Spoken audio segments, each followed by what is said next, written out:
bonjour à tous les trois. Alors, on va commencer par Paola Bolognini. Bonjour. Bonjour. Vous êtes délégué général d'EuroApp Mobility. C'est une association créée en 2020 par Jean Arthuis, qui est financée par la DGFP et aussi par les financements de ses membres adhérents. Et vous regroupez finalement un grand nombre de réseaux de CFA, les maisons familiales et rurales, les chambres de métiers, les compagnons, 3CA BTP, l'assurance, 8e même l'automobile, etc., le CNAM, voilà, on peut en citer beaucoup. Et on verra tout à l'heure un certain nombre de projets sur lesquels que vous êtes en train de mener, notamment en lien avec cette acculturation. Deuxième interlocuteur, Philippe Perfetti. Bonjour Philippe. Alors vous êtes chargé de mission emploi formation auprès de la Direction générale de CMA France, et on verra que la mobilité internationale, ce n'est pas une affaire nouvelle pour le réseau des CMA, mais qu'en revanche, le sujet de l'acculturation plus systématique et plus massive est un sujet central pour vous. Et enfin, on termine avec Hervé Huot. Alors saisissez-vous d'un micro. Hervé Huot, bonjour. Bonjour.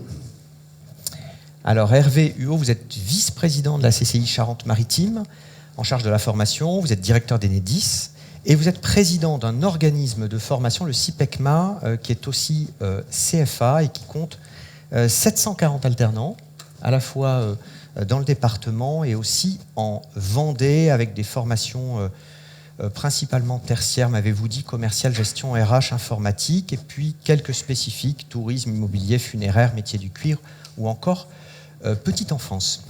On va commencer avec vous, Hervé Huot. Quel regard est-ce que vous portez sur la mobilité internationale dans l'univers de la formation initiale en apprentissage, en formation continue ou en reconversion?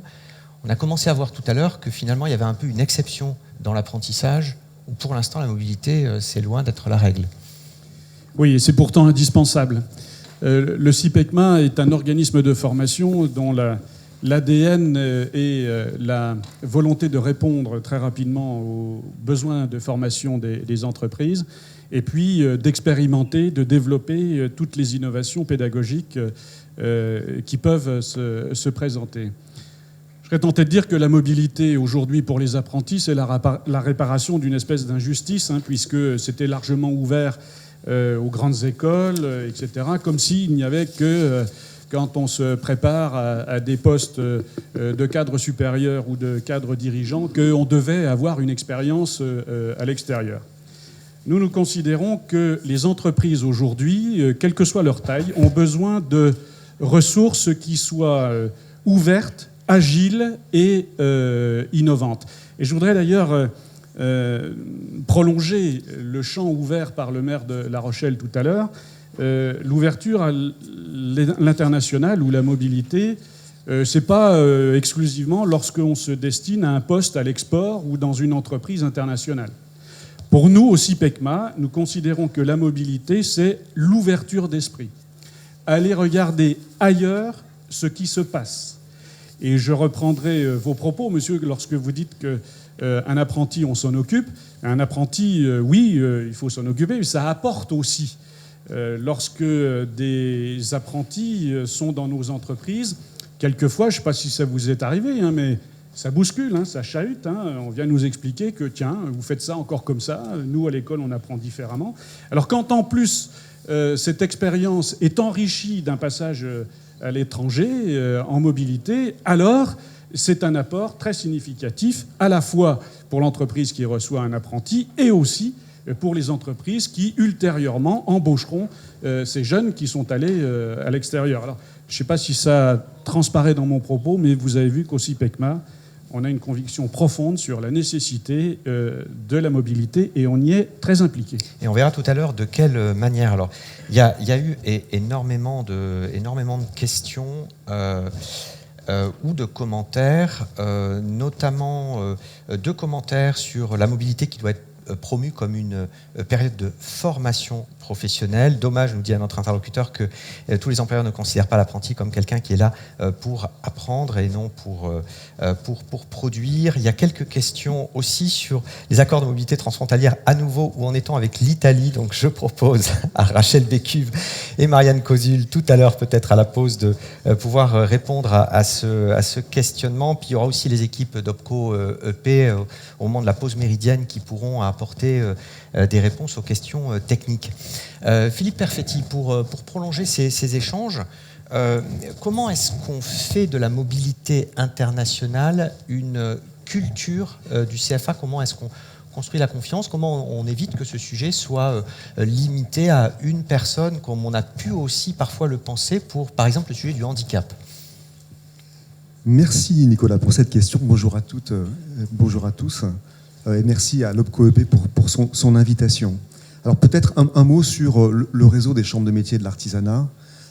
Ça représente aujourd'hui 112 000 apprentis, principalement au niveau 3 et au niveau 4. Je le précise parce qu'on est dans les premiers niveaux de diplôme et des niveaux qui sont aussi les niveaux sur lesquels on a les niveaux qui débouchent sur de l'emploi. On est aujourd'hui revenu au niveau qu'on avait de départ en mobilité avant le Covid, c'est-à-dire entre 2000 et 2500 apprentis. Donc sur 112 000, eh bien, on est à l'étiage que vous citiez tout à l'heure, c'est-à-dire on est entre 2 et 3%. Et puis on accueille 500 apprentis. La question de l'accueil, la question de la réciprocité est évidemment un enjeu extrêmement important. Pourquoi pour le réseau des chambres de métiers et de l'artisanat, vous le disiez en introduction, c'est quelque chose qui est depuis très très très longtemps inscrit dans le projet politique et dans le projet pédagogique des CFA, parce que on l'a vu, les témoignages, Monsieur Lacombe, vous en avez parlé, Baudouin, vous en avez parlé très très bien, brillamment. C'est bon pour les apprentis, c'est bon pour les employeurs, pour les entreprises singulièrement, et c'est bon aussi pour les métiers. Et ça, je ne reviens pas sur ce qu'a dit Monsieur le maire de La Rochelle, c'est-à-dire qu'il y a un enjeu pour les professions de travailler dans l'échange. Et ça concerne aussi, évidemment, les professions de l'artisanat qui se sont construites et développées également par l'échange. Je viens à la réponse, à répondre à votre question sur, finalement, comment est-ce qu'on fait de quelque chose qui est resté très très longtemps marginal, même si c'était spectaculaire, quelque chose qui s'inscrit véritablement dans le projet pédagogique du CFA. Au premier rang, il y a la nécessité de donner au CFA de la visibilité. Parce que, et là aussi ça a été dit, engager les entreprises, embarquer les employeurs, embarquer les apprentis, c'est aussi faire une proposition de long terme. Et ça nécessite d'avoir de la visibilité, y compris de la visibilité sur les financements. Et ça nécessite peut-être et surtout aussi de construire sur du long terme de la confiance avec des partenaires européens. C'est-à-dire que la mobilité, et en particulier quand on est sur des secteurs spécifiques, sur des niveaux qui sont finalement des niveaux où ce qu'on attend des apprentis, c'est plutôt de la compétence technique et du savoir-faire technique, il faut construire de la confiance, de la compréhension, il faut que les uns, les autres, et là vous l'avez tout à fait bien illustré tout à l'heure, il faut que les employeurs voyagent aussi, que les employeurs partent. On a parlé de l'Allemagne, mais il y a d'autres pays. Et pour ça, je crois qu'il y a une forme aussi d'injustice à réparer avec les étudiants. C'est dans la conception et dans l'organisation même de la mobilité. Le programme Erasmus, pour les étudiants, il tient sur une alliance entre 2 ou 3 ou 4 ou plus d'universités. À partir du moment où on construit cette alliance et qu'on célèbre, enfin, on entérine cette alliance entre des universités, finalement, tous les flux se mettent en place. On organise de la mobilité des étudiants, de la mobilité entre les profs, on construit des masters, on construit des diplômes en commun. Ce n'est pas le cas pour la formation professionnelle et ce n'est pas le cas pour les apprentis. C'est-à-dire qu'aujourd'hui, on considère beaucoup, encore trop, la mobilité des apprentis comme un enjeu d'envoyer des apprentis. Alors qu'on le voit bien, ça va fonctionner parce qu'il y a de la réciprocité, parce qu'il y a de la confiance, et c'est parce qu'il y aura de plus en plus de confiance qu'on pourra mettre en place et pérenniser et inscrire véritablement et durablement la mobilité des apprentis dans le projet de l'ensemble des CFA et durablement. Et effectivement, on aura des témoignages de CFA tout à l'heure qui montreront que le sujet ne se limite pas loin de là à la mobilité des alternants. Alors Paola Bolognini, il y a un enjeu clé qui est, pour aborder parfois la complexité quand même des dossiers, la professionnalisation des référents mobilité internationale. Et je vous propose de voir un extrait en images à nouveau de ces entretiens auprès des CFA, le millier d'entretiens auprès des CFA menés par les conseillers d'OPCO EP sur ce sujet des référents mobilité. Je ne sais pas si on peut l'afficher à l'écran. Voilà, on le voit. 44% des CFA indiquent que leur référent mobilité a bénéficié d'un accompagnement ou d'une formation. 338 seraient intéressés. Et vous voyez le chiffre, 8 CFA sur 10, 8 référents sur 10 ont un temps dédié qui est entre 0 et 1 quart temps. Et ça, finalement, ce chiffre-là, ça souligne, Paola Bolognini, tout l'enjeu de professionnalisation, enjeu qui est une des ambitions centrales d'EuroApp Mobility dans le cadre du projet MONA. Expliquez-nous. Dans le cadre du projet MONA, en effet, et dans le cadre du dispositif de professionnalisation Mobility par la même occasion, les projets MONA, c'est un projet on aime en interne plutôt qu'il m'a appelé une initiative, parce qu'il vise vraiment à transformer les pratiques au sein des CFA qui font partie du consortium. On a 43 CFA et une cinquantaine de référents qui sont recrutés dans le cadre de ce projet MONA. Ils ont la particularité d'être des référents qui sont affectés 100% à la mobilité. Donc dans leur emploi du temps, il y a mobilité et quoi d'autre ? Mobilité. Mais également, ils s'attellent à développer la mobilité de longue durée, que nous définissons en interne comme une mobilité d'une durée minimale de 2 mois. On a entendu tout à l'heure beaucoup de témoignages très intéressants sur la mobilité plutôt de courte durée. Moi, je tiens à souligner qu'il y a vraiment une approche qui doit être double. Il faut continuer à pousser et accompagner cette mobilité nous appelons de courte durée, de 2-3 semaines, et par la même occasion, profiter de ces occasions, de la création de partenariats, de la institutionnalisation des partenariats, comme disait Philippe tout à l'heure, pour mettre les curseurs un peu plus loin et finalement arriver à une mobilité de longue durée pour vraiment pouvoir mettre sous le même pied d'égalité les étudiants universitaires et les apprentis. Pour revenir à la professionnalisation des référents mobilité, moi je pense qu'on peut travailler énormément ensemble et on le fait avec l'agence Erasmus+, avec CMA France, les compagnons de devoir, les MFR. J'ai oublié sans doute quelqu'un, mais c'est vraiment un travail collectif qu'on mène pour développer et accompagner la montée en compétence de ces publics. Mais faut-il encore que les directions des CFA soient persuadées qu'il faut recruter un référent mobilité et qu'il faut donner à cette personne le temps pour travailler. On a récemment clôturé la première professionnalisation des référents mobilité qui s'appelle Mobility. Première avec cette nouvelle nomenclature, disons Mobility, mais c'est un dispositif qui il est là depuis 2021 et qu'on a lancé avec l'agence Erasmus+, France Éducation Formation et les acteurs que j'ai cités tout à l'heure. Et on s'est retrouvé à avoir des référents mobilité. Notamment, on m'a dit « Bah oui, moi je suis professeur d'anglais au 100%. Très bien. Et je suis référent mobilité. » Et là, j'ai eu un peu du mal à comprendre les découpages de son temps de travail. Et je pense que c'est un peu le nerf de la guerre. Après, nous, on peut être collectivement, les réseaux, les pouvoirs publics, on est tous là pour faire bouger les lignes. On veut que ça. On l'a vu tout à l'heure. On veut que ça. Mais faut-il encore que les directions des CFA soient là pour dire on recrute quelqu'un et on leur donne les moyens pour. Alors, quelques infos pratiques. Donc, vous financez des postes temps plein, une cinquantaine de référents. On cofinance. Vous cofinancez.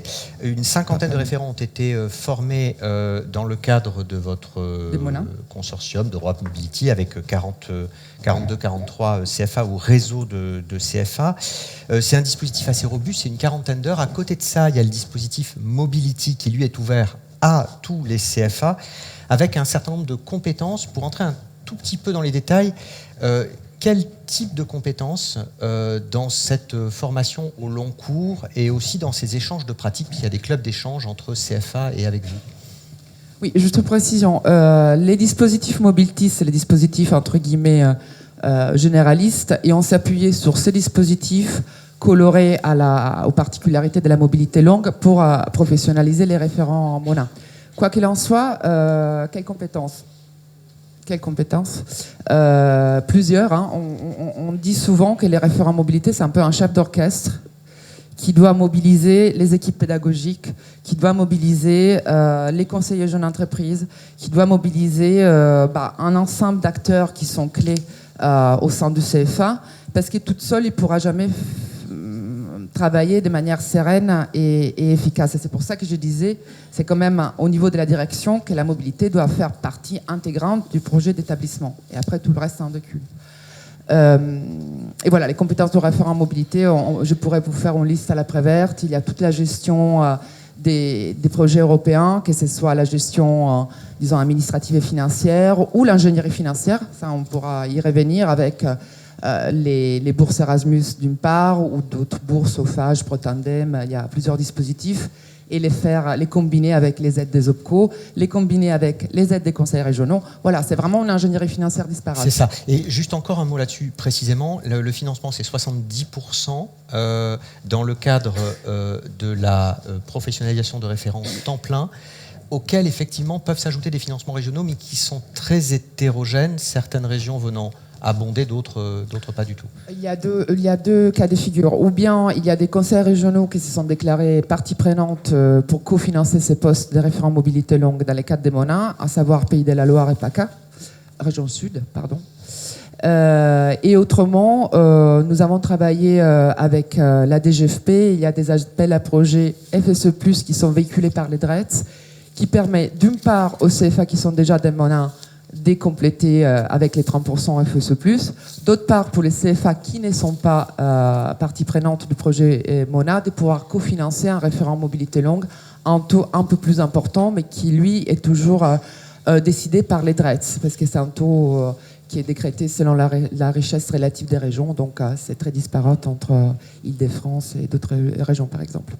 Merci beaucoup. Hervé Huot, le CIPECMA, on le rappelle que vous présidez, s'est engagé finalement plutôt récemment dans la mobilité internationale en adhérant au projet MONA, précisément, et en formant non pas une, mais deux référentes mobilité. En fait, ce sont deux mi-temps. Qu'est-ce que ça vous a apporté pour structurer ces projets de mobilité? Où en êtes-vous aujourd'hui? D'abord, je voudrais m'associer à ce qui a été évoqué. La mobilité, ça ne peut pas être un positionnement marketing, c'est forcément une conviction traduite dans les actes. Et s'agissant du CIPECMA, on a effectivement un équivalent temps plein qui est consacré à ce sujet, réparti sur 2 personnes.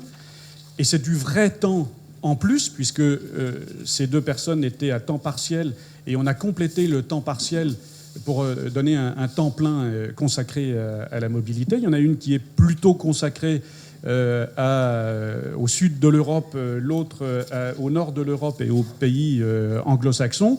Et leur métier, c'est de faire en sorte que, d'abord, d'aller se former, ensuite d'aller aussi découvrir des établissements à l'étranger et de pouvoir apporter tout le service aux apprenants pour régler toutes les questions qui se posent, y compris le choix de l'établissement, de l'entreprise, avec tout ce qu'on a évoqué tout à l'heure, couverture sociale, valorisation des acquis, etc.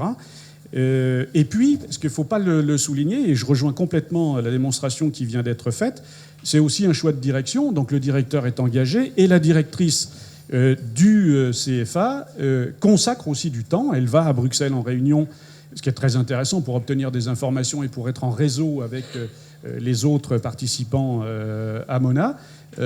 Et donc nous apportons, par ce biais, un service supplémentaire à la fois à des étudiants qui ont là une ouverture supplémentaire, et puis comme je l'évoquais au début de mon propos, aux entreprises de Charente-Maritime, pour lesquelles nous allons apporter des ressources qui auront un plus par rapport à d'autres et qui correspond à cette ouverture, à cette innovation et à cette agilité que ces entreprises recherchent. Merci beaucoup. Et en avril, vous allez accueillir des premiers jeunes en provenance d'Espagne. Et en mai-juin, ce sont les jeunes du CIPECMA qui, eux, vont aller en Espagne, ceux qui suivent actuellement le BTS Support à l'action managériale, qui est une formation transverse. On a énormément de questions ou de commentaires, plus d'une trentaine à vue de nez, comme ça, depuis le début de la séquence. Beaucoup de questions que je vais reprendre au fur et à mesure dans les différentes séquences pour essayer de répondre. Quelques commentaires parfois aussi d'un représentant du 3CEBTP qui nous dit « La mobilité n'est possible que si le CFA est structuré, RH, temps dédié reconnu, etc. Elle ne s'improvise pas. » Alors Philippe Perfetti, on a bien vu que effectivement, ce n'était pas limité aux alternants, que le sujet des référents est un sujet central, essentiel, mais pas le seul sujet. Vous réfléchissez, dans le cadre du réseau CMA, des chambres de métiers d'artisanat, à une autre manière d'acculturer à la mobilité internationale. C'est finalement, partant du constat que vous n'allez pas pouvoir faire partir tout le monde, l'idée c'est quand même de proposer des échanges internationaux, voire sous une forme distancielle, à l'ensemble des apprentis. Expliquez-nous. Absolument. Ça fait partie d'ailleurs des missions des référents, qu'effectivement d'être aux côtés des responsables pédagogiques, aux côtés des équipes de direction, aux côtés des équipes de formateurs, et faire des propositions un peu innovantes. Notamment celle-ci, alors qu'on travaille depuis de nombreuses années, notamment avec nos partenaires danois à l'époque, qu'on appelait la mobilité virtuelle. Alors est-ce que c'est virtuel, hybride, pas hybride? En fait, en gros, l'ambition, c'est que chaque apprenti ait un contact, ait une expérience de l'international. Et on sait très bien que, et d'ailleurs, on espère que le Conseil des ministres européens ciblera plus un objectif au-delà des 15% de jeunes en formation professionnelle en mobilité. Mais en tout cas, on aura de la difficulté à emmener 100% des apprentis en mobilité. Comment faire en sorte qu'ils aient tous un contact avec l'international? Eh bien, c'est en mettant en place des formes de jumelage, des formes de coopération qui sont basées sur ce qu'on a connu, c'est-à-dire du distanciel, avec des choses qui sont assez simples à mettre en place, avec des outils qui sont des outils assez communs, sur des situations qui peuvent être au départ des situations tout à fait simples, d'échanges, de recettes, c'est-à-dire j'ai un partenariat avec un centre de formation en Allemagne, par exemple, qui fait par exemple de la boucherie ou de la boulangerie. Je vais envoyer une recette et on va travailler au CFA sur la recette. On va recevoir une vidéo de ce qui a été produit et on organise une visio pour discuter de ce qui a été produit, de ce qu'on a réussi, de ce qu'on n'a pas réussi. Ça enclenche une discussion, ça enclenche de la connaissance d'autres techniques, la connaissance de l'autre, et ça donne envie, ça permet de structurer et de renforcer la confiance dont je parlais tout à l'heure, c'est-à-dire qu'effectivement, ensuite, il est beaucoup plus simple d'accueillir un apprenti d'un autre pays quand on sait ce qui se passe dans son centre de formation, quand on l'a rencontré, quand on sait ce qui se passe dans son environnement professionnel, quand on sait ce qu'il ou elle est capable de réaliser. C'est beaucoup plus facile d'accueillir, ça structure la confiance et ça donne envie d'aller, de franchir le pas supplémentaire. Je me souviens, il y a très longtemps, il y avait un professeur au CDFOP qui s'appelait Jordi Planas et qui disait il faut que les apprentis aient la mobilité entre les oreilles. Parce qu'à l'époque, il y avait une radio qui disait pour ceux qui ont quelque chose entre les oreilles.